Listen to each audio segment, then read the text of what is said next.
Honestly, ever since I was very young, I've always kind of been interested in buildings. I always used to draw buildings when I was younger.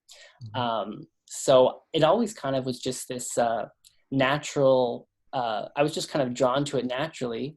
Um, when I was really young, eventually someone, I don't, it might have been my parents, but someone told me, having noticed that I was drawing buildings all the time, they kind of mentioned the field of architecture. So kind of from there, I just, it was kind of a natural place for me to go, I guess. Mhm. That makes a lot of sense. That's awesome. I think it's cool to see just an early interest that you can really dive deep into and continue to develop over time. Um, so then I guess one thing that I'd like to talk to you about is do you why do you think architecture is an important thing to study? Obviously, you spent a lot of time doing it.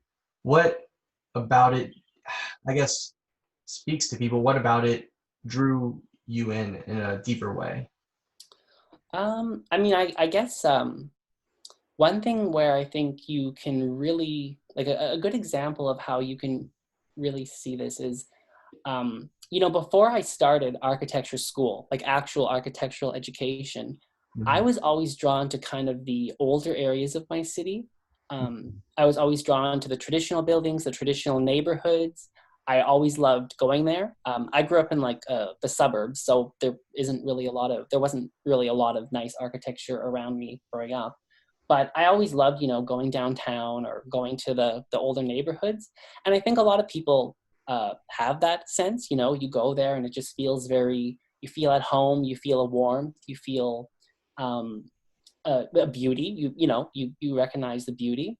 Mhm. And I think when I started architecture school, you quickly realize that um, you realize that the professors there really don't think that you should be able to, simply recreate these beautiful neighborhoods and these beautiful buildings that we have.